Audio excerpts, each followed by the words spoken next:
Bonjour, nouvelle vidéo concernant le mécanisme des échanges gazeux, aussi bien au niveau pulmonaire qu'au niveau tissulaire. On a vu lors de notre précédente session qu'il y avait deux niveaux d'échange, le niveau pulmonaire, où le sang qui entre dans les poumons, qui arrive dans les poumons est non hématosé, et le sang qui sort des poumons est hématosé, et un niveau tissulaire. C'est-à-dire, et c'est le but d'enrichir le sang en oxygène, c'est que le cœur le distribue à tous les tissus. Donc le sang arrive au tissu hématosé et quitte les tissus non hématosés. Et donc il y a échange avec les cellules. On va détailler tout cela. On avait vu que le mécanisme, c'était la diffusion, c'est-à-dire qu'un gaz diffuse ou se déplace du milieu où sa quantité, ou sa concentration, ou sa pression est la plus élevée, vers le milieu où la quantité, la concentration, la pression est la plus faible. Et ça s'effectue globalement jusqu'à atteindre l'équilibre. Ici, il faut bien comprendre ça, ça nous permet de poser les choses. On voit bien que, on imagine que ça peut être un gaz, ça peut être un soluté également, entre deux compartiments, compartiment rouge, compartiment vert. Compartiment rouge, la concentration, la quantité, la pression est élevée, et la pression est beaucoup plus faible ici. Si on regarde au bout de quelques temps, il y a une répartition égale des gaz ici, si on prend l'exemple d'un gaz.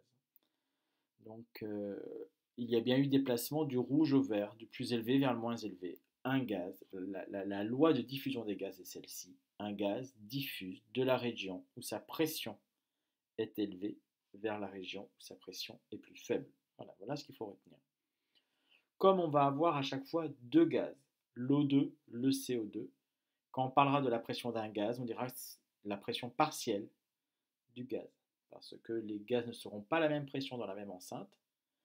Donc on aura une pression partielle en O2, une pression partielle en CO2.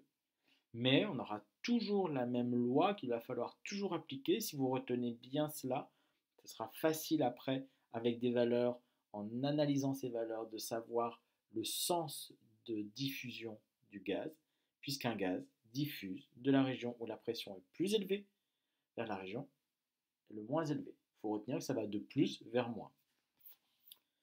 Les deux niveaux que l'on a à étudier sont le niveau pulmonaire et le niveau tissulaire. Au niveau pulmonaire, on regarde ici notre cours. Après, j'ai repris cette diapo en apportant pas mal de choses pour bien vous expliquer, puis on regardera des petites vidéos par la suite. Alors, le niveau pulmonaire, c'est bien entre une alvéole et un capillaire sanguin. On a vu la nature de la barrière alvéolo-capillaire avec le surfactant, pneumocyte 1, fusion des lames basales, cellules endothéliales, et on a les deux compartiments, l'air et le sang. Et les gaz vont se déplacer entre l'air et le sang, O2 et CO2. On connaît le sens de circulation du sang. On sait que le sang arrive non hématosé aux poumons et repart hématosé des poumons. On prendra toujours, que ce soit au niveau pulmonaire, que ce soit au niveau tissulaire ou cellulaire, le sang qui arrive. Le sang qui arrive. Voilà, vous retenez ça. On comparera les deux milieux, ici l'air et le sang, avec le sang qui arrive. Au niveau des cellules, on comparera le sang qui arrive aux cellules et le cytoplasme des cellules. Voilà les deux niveaux d'échange. J'indique bien ici les échanges gazeux. Alors, si on vraiment maintenant on va se concentrer sur le niveau pulmonaire, ça se déroule entre l'air contenu dans les alvéoles et le sang des capillaires pulmonaires, le sang qui arrive. Toujours, toujours, toujours. Ne jamais comparer avec les valeurs du sang qui quitte. Vous voyez ici, on a ici que j'entoure, là, dans la vignette saumon, on a des valeurs de pression du sang qui quitte. Il faudra. Ça, c'est le résultat de l'échange. Nous, ce qui nous intéresse, on va comparer ces valeurs de pression dans le sang qui arrive avec les valeurs à l'intérieur de l'alvéole, c'est-à-dire dans l'air. Et on va prendre chaque gaz, l'O2 et le CO2, et on va comparer les pressions de chaque gaz. Je vais comparer la pression de l'O2 dans l'alvéole avec la pression de l'O2 dans le sang. Je compare PO2, PO2. Puis je comparerai PCO2 de l'alvéole avec PCO2 du sang qui arrive. Et je chercherai toujours quelle est la valeur la plus élevée, quelle est la valeur la plus faible.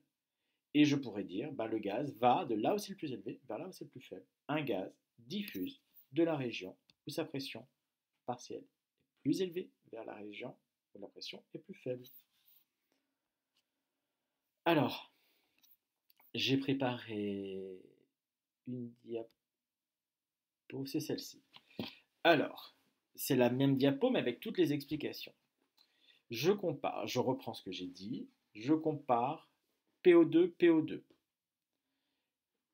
Alors, PO2 de l'air alvéolaire, PO2 du sang qui arrive, qui entre dans les poumons. Alors, je regarde, la PO2 dans l'air alvéolaire, la valeur est de 14 kPa. La PO2 du sang qui entre dans les poumons, elle est de 5,3 kPa. Donc j'ai 14 et 5,3. Là, il faut trouver quelle est la plus élevée, quelle est la plus faible. Ça, c'est pas bien compliqué. Donc la PO2 de l'air alvéolaire, 14, est supérieure à la PO2 du sang qui entre dans les poumons. Donc l'O2 diffuse de là où c'est le plus élevé, la région où c'est le plus élevé, 14, donc l'air alvéolaire, vers la région où la pression est la moins élevée. Et la région où la pression est la moins élevée, c'est le sang. Alors j'ai fait une petite erreur, je vois en faisant ça, je vais corriger. C'est pas 5,5 mais 5,3. 5,3 ici, et non pas 5,5. À force de refaire plein de fois cette diapo, et ben ça c'est passé à la trappe. C'est pas bien grave. Donc je corrige oralement, c'est bien 5,5. Si je peux très rapidement en texte rouge, on va aller vite, je vais vous montrer comment je fais. Texte rouge, on va augmenter un peu la taille. Hop, non, augmenter. 5,3 kilopascal et non pas 5,5, mais il va falloir que je crée un petit cadre blanc pour effacer. Hop, on fait ça en direct. Cette valeur n'étant pas bonne, on va mettre ça et voilà. Et maintenant c'est bon, il n'y a plus d'erreur. Je n'avais pas parlé d'erreur. Bien, donc 14 est bien plus élevé que 5,3. L'O2 diffuse, j'ai dû marquer ça quelque part en bas, un gaz diffuse de la région où sa pression partielle est élevée. 14 est plus élevé que 5,3 vers la région où la pression est plus faible. Donc, où est-ce que c'est élevé? C'est dans l'air. Où est-ce que c'est plus faible? C'est dans le sang. L'O2 diffuse de l'air vers le sang. Voilà la flèche ici. Parce que 14 est plus élevé que 5,3.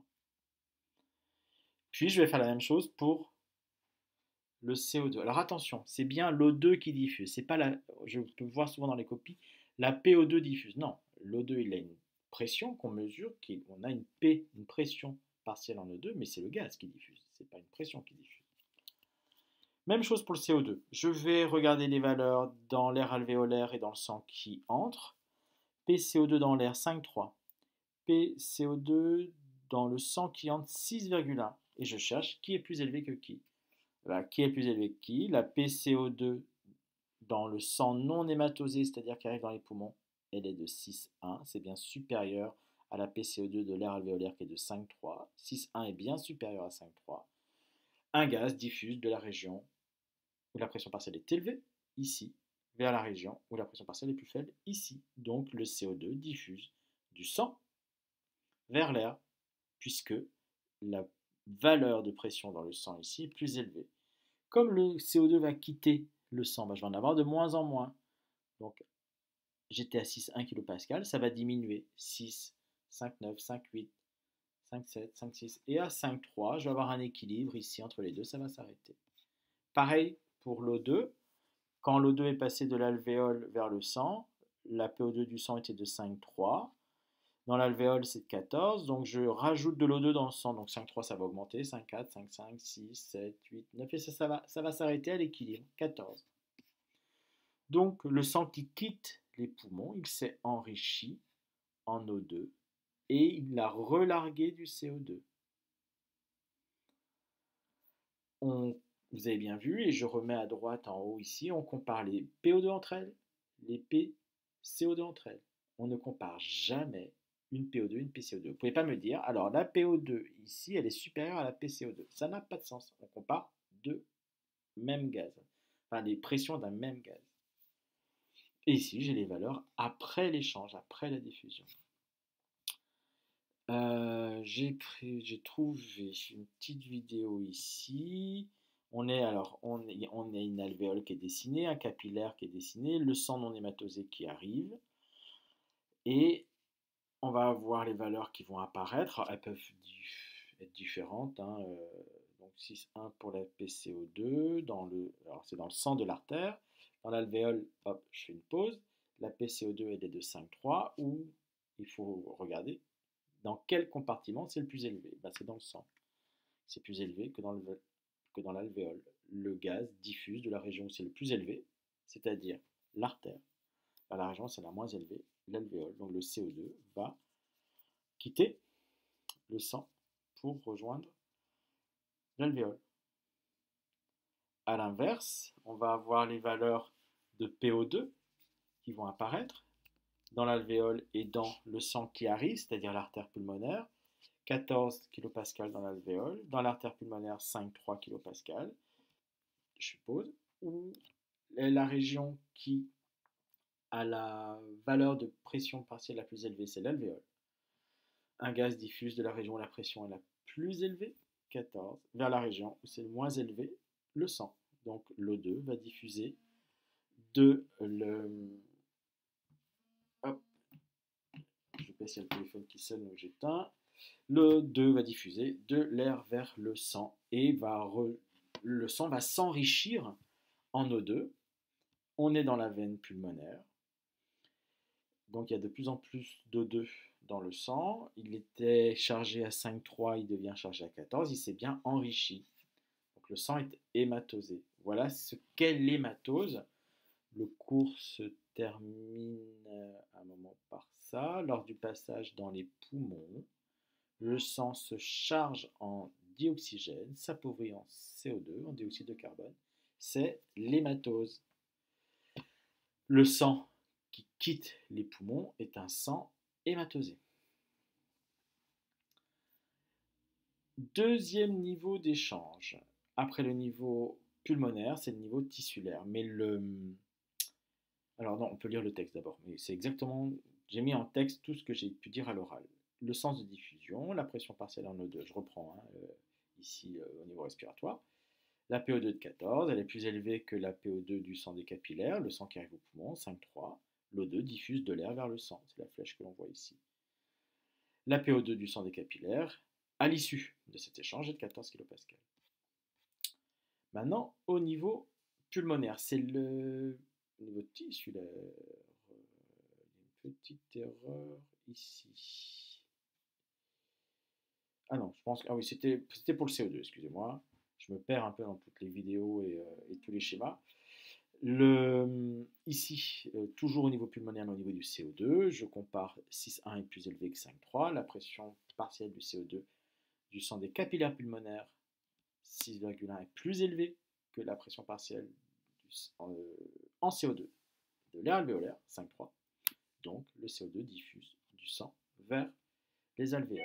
Et c'est dans ce cas-là, dans cette situation-là, que le CO2 quitte le sang et rejoint l'alvéole. Et c'est le CO2 que l'on va expirer. Quand vous expirez, vous relarguez le CO2 qui était dans le sang, qui provient des cellules. On a vu ça l'autre jour. Qui provient du métabolisme, c'est-à-dire la dégradation du glucose en présence d'oxygène dans les mitochondries.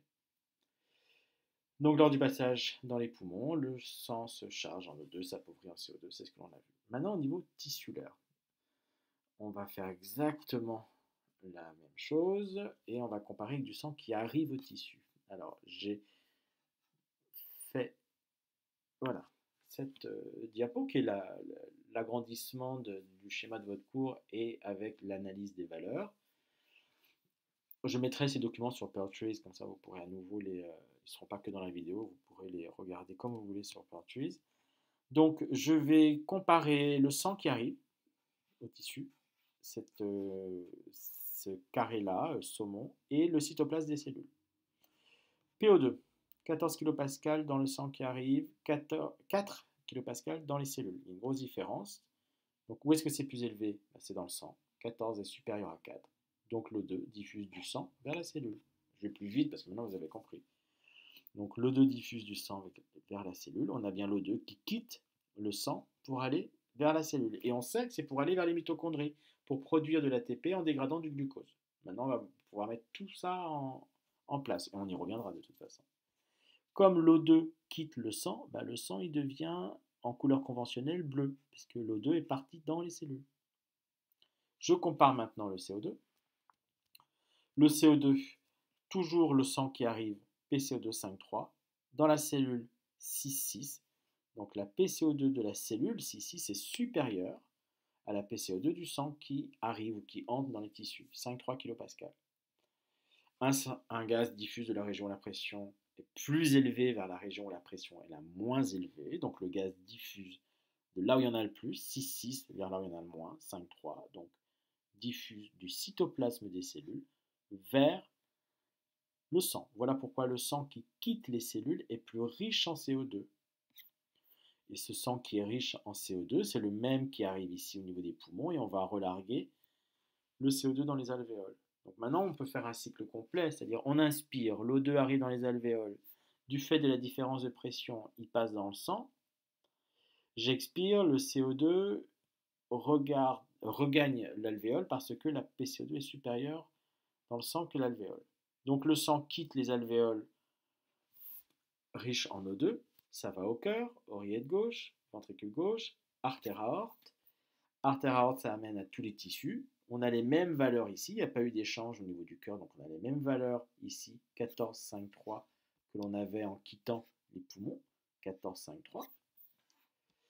Puis, arrivé auprès des cellules, les valeurs PO2, PCO2 sont également différentes. L'O2 va aller dans les cellules parce que la PO2 est plus faible ici. Et le CO2 va aller dans le sang parce que la PCO2 du sang est plus faible. Voilà comment le sang au niveau des cellules se décharge en O2 et s'enrichit en CO2. Ce sang revient par les veines caves, inférieure supérieure, oreillette droite, ventricule droit, artère pulmonaire. J'arrive au poumon. Et au poumon, je vais relarguer mon CO2 et enrichir mon sang en O2. Et voilà, et ça va continuer ainsi de suite, tout le temps comme ça. Ici, on a la vidéo au niveau tissulaire. Au niveau tissulaire, le sang arrive hématosé, j'enlève ça. Le sang arrive hématosé par une artériole qui provient de l'artère aorte. On va voir les valeurs de PO2, PCO2. On a les cellules qui sont entourées par ces capillaires, très fins, donc c'est vraiment une zone d'échange de gaz, puisqu'ils sont très fins. La PO2, elle est de 14 kPa. Dans les cellules, elle est beaucoup plus basse, 4. L'O2 diffuse de la région où la pression est la plus élevée, du sang, vers la région où la pression est la moins élevée, les cellules. Donc l'O2 quitte le sang, va dans les cellules, il ira dans les mitochondries, fabriquer l'ATP en dégradant du glucose. Si je dégrade du glucose, je produis plein de CO2. Donc on va avoir des valeurs de PCO2 dans les cellules élevées, 6,1, supérieures à la PCO2 du sang qui arrive 5,3. Donc les cellules vont se débarrasser du CO2, un gaz diffuse de la région où la pression est la plus élevée vers la région où la pression est la moins élevée. Et voilà comment le sang qui quitte les cellules par une vénule vont rejoindre les veines caves, d'abord d'autres veines, puis les veines caves, et c'est du sang qui est pauvre en O2, PO2 5,3, par rapport à la valeur qui était très élevée, 14, et par contre qui est plus riche en CO2. Et c'est une façon de se débarrasser de ce déchet, parce que le CO2 est un déchet. On a 3 façons d'éliminer les déchets dans l'organisme: par voie urinaire, ça peut être par la transpiration également, par voie